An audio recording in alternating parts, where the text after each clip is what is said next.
Now this is one of the coolest smartphone boxes I've seen in a while. It's called the Armor 2 from this company Ulefone. I kind of knew what it was about based on the name. Water resistance, shock resistance, and dust resistance baked right in. IP68 waterproof, Helio P25 octa-core processor, 6 gigs of RAM, 64 gigs of storage. It's got a fingerprint reader. It's running Android 7. One is 13 megapixels, the other 16. 5-inch 1080p display, 4700 milliamp hour battery, so it's going to be quite substantial. It's solid.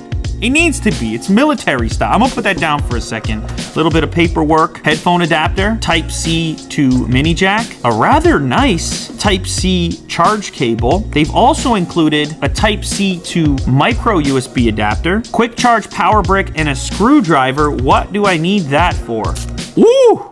That's a man's phone right there. All right, so fingerprint reader there on the front by the looks of it. Also a front-facing camera. On this side, we have the power switch. Push-to-talk button works with a particular app with walkie-talkie-like functionality. Tactical stuff right there. This is a dedicated camera button. And then on the other side, we have volume up and down. Super substantial buttons there. And even a dedicated SOS button. Type-C port is deeply seated in there. Fits in there with a gasket. So it's all sealed up. They just want to make sure that the cover is on the Type-C connector and also that this plate on the back is screwed in. This is where your SIM card is going to go, I presume. Whoa, that's cool. Also with a gasket on it, 2 separate SIM card slots and a micro SD card slot. That's kind of cool. I'm noticing here that they didn't really do much to Android. It's pretty straight up. Android 7 here. There's a few apps. Outdoor toolbox. Wow, look at that. Sound meter, compass, flashlight, heart rate, picture hanging, bubble level. I mean, it's all a tool. There's an SOS app. That's pretty obvious what that's for. And then this Zello app is the one that you will use with that push to talk button. If you had like a team of guys on a job site who all had this device or even other devices, you use this app. Now you just hit that button over and out. You know what I'm saying? Come to the coordinates. Willie do. What's happening, man? Over. We have walkie-talkies in the office here, guys. Downstairs is kind of far away. All right, well, that's a cool app on its own. I could see all kinds of people. What if you're like a park ranger, guy who works on a conservation, bunch of dudes? Can't be dialing everyone all the time. You need quick SOS, over and out, come in, Mayday. Look at this. Look at, yes! We're wondering about other things. What about the speaker? What about the camera? You got to use those still. Let's check out some unbox therapy here, get a better idea for the audio here. This is not the brightest screen I've ever seen, but it does look pretty good. I mean, this ain't OLED, boys and girls. The speaker is not terrible. It's not the worst I ever heard, but you can cover it up quite easily. It's right here. Bye-bye. Thing is, it fires to the back as well. Built-in circuits, that's the part that makes this cooler than your average screen protector. An adhesive coating. If it's on the table, it actually amps it up a little bit more by bouncing off of the surface. It seems like it's intended to be used that way. I'm guessing because you would have it on your desk, your dash or something if you were doing like speakerphone on here, and you would be able to discern more likely. Let's play some SoundCloud real quick.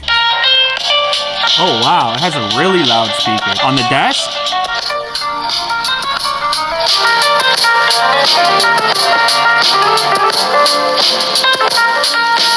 I don't want to scare anyone. Jason's out there.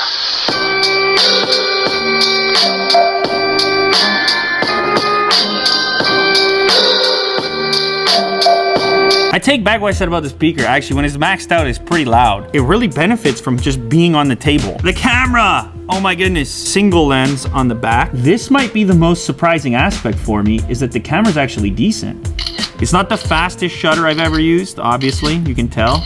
Just a Connor lurking in the bushes, hiding from the mob.